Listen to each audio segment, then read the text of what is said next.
It's been 8 months since I last said, see you later, and made my last video on these topics of collective energies and geopolitical situations. It turned out to be much more of an adjustment period than I anticipated, maybe for everyone in the US, to really digest what it means to have Donald Trump back as president, what it means about where we're at, especially with the Democratic Party, as I've said before, and what we can realistically expect going forward in the near to intermediate future in terms of the evolution of the collective and the topics that I'm most interested in, which is the paradigm shift in consciousness, science, and the structures of reality. But at the crux of the issue has always been the prospect of World War III, which has been on my mind for several years, and at this point has become not just something that might be imminent, but by many, in my view, trusted scholars, has already begun, and I'm on that boat as well.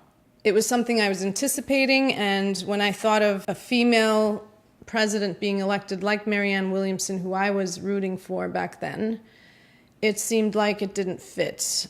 There was this growth towards nuclear war, or World War III, and then there was a female president. It just didn't fit. It felt like the karma of a world war is meant to be completed, or at least taken to the next level, by a male figure. So here we are. That did turn out to be the case. And the reason I want to make this video today before the Trump-Putin summit is because, to me, it feels like a turning point where the momentum has been building in these conflicts between Russia and Ukraine, Israel and Palestine, US and China, Iran, and US is involved in all of these. It's been building, but we've only been having reverberations or thoughts about where is this heading, and what about nuclear weapons, and oh, this is a regional conflict. Recently, in the past month or so, scholars that I trust have been starting to say what to me has been evident for a while now, which is that we are already immersed in the story of World War III. And the meeting between Trump and Putin is like a tension point where the narratives of the mainstream are going to be confronted. Because as it stands, there's nothing tangible to come of this meeting. Putin is a diplomatic person, and he's not somebody to be openly conflictual, so there might be some kind of band-aid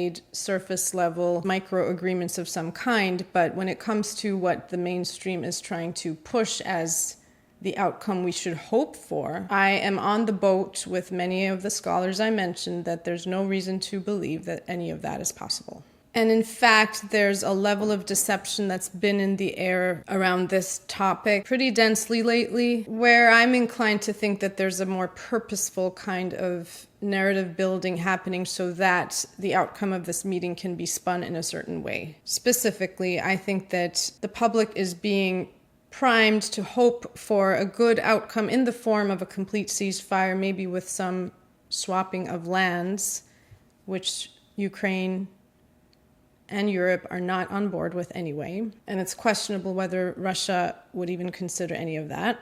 But the public is being prepared to hope for that outcome so that they will then be disappointed when it doesn't happen, because Putin has been very clear about his stance this whole time for years now, and that's not close to what he is able to agree to. And then the media will spin the narrative into the US did everything they can, Trump came with peace, and Putin rejected it. And Putin is the aggressor, he's the abuser, he is the bad guy in this story, which will then prepare the grounds for the more aggressive and violent actions that the US will take. I would question my opinion a little bit more if there weren't so many pieces that fit into that particular dynamic.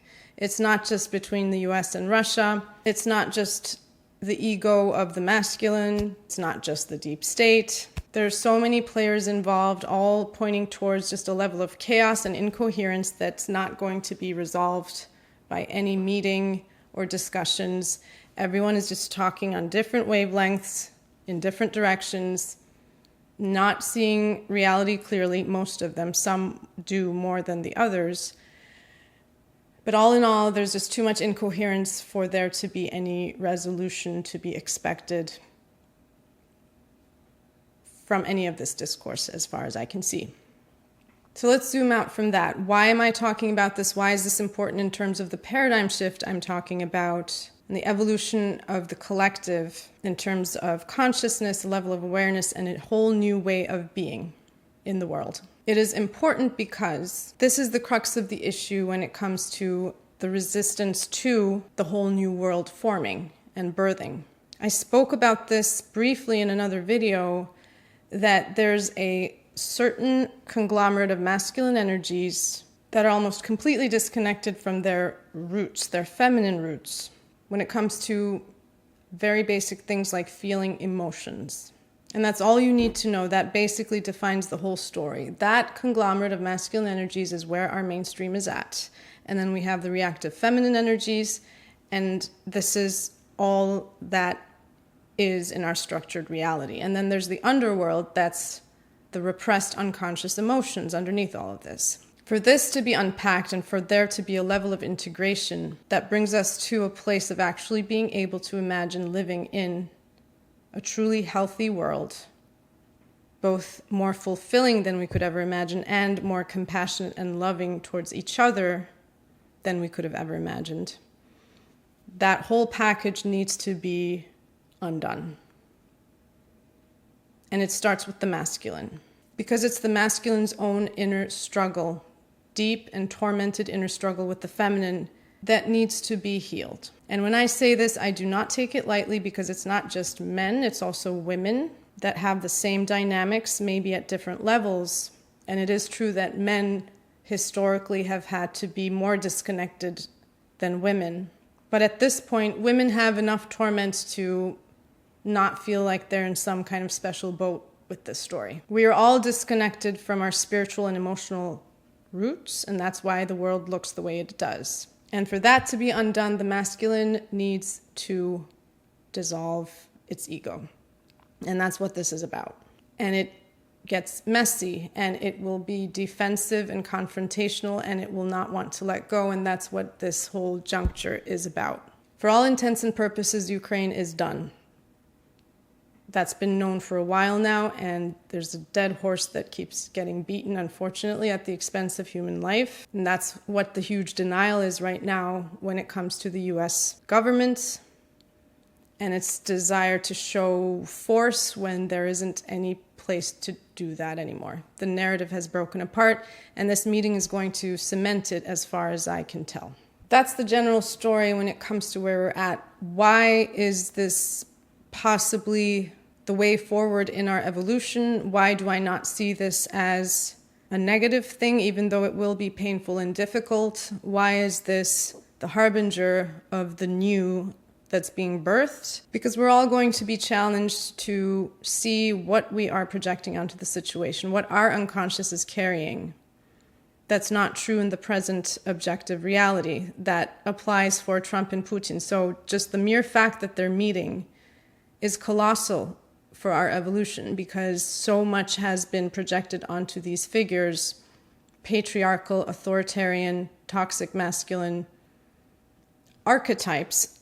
Some of it may be relevant in the current reality, but some of it is not. Some of it is in our DNA from hundreds, maybe thousands of years of programming and memory. We're going to be clearing that out just by virtue of watching what actually happens tomorrow and the aftermath of that. And then there's going to be an awakening as the steps are taken that might be based on delusion, that might be based on the understanding or conviction that masculinity comes from aggression, comes from force, comes from competition, pressure, punishment. We see how Donald Trump has been really emphasizing those in the way he interacts with other countries, especially with the tariffs and all of that. That's the only language he has right now, and that there's a reason for that. It's being revved up because it's dissolving. These are defenses because we are all feeling that there's nowhere to go. It's dissolving. It's being released. There's nothing there anymore to hold it down. And so it's revving up and trying to keep its relevance when there's no relevance anymore. So the positive, again, is that we're all going to get to confront that which is not serving us anymore, as they say. It's just garbage, basically, that we're holding from the past that will bring us to new levels of serenity and clarity inside. It's not going to be easy. It will take a lot of time. But on the other side of this is a level of integration, the potential for it at least, that we can't achieve otherwise. There's no way out but through, and I personally don't think that there's any other way I would want to live in this world. We have to go through that process in order to get there. The bottom line I want to convey is there's a reason why the whole world is talking about this. Everyone's attention is on this summit. Putin hasn't been in the US since 2015, apparently. It's been 10 years. Alaska used to be Russian territory. They sold it to the US for $7.2 million back then, $120 million-ish today. It's just significant historically, but also for all of us human beings who have probably reincarnated over and over again on this planet. This all means a lot. Even though I don't think there's going to be any handshaking of any kind, the conflict has been revving up, not even softening at all, and it will continue to. This is all a part of a bigger process that is very beautiful, but to the degree that it's beautiful and awakening, it's also very difficult and painful. Because humanity has been sleepwalking for a very long time, numb, in a dissociative state. Nothing has been really real. Nothing has felt really, truly, genuine, real, significant, deep for many of us for a very long time, and we forgot about it.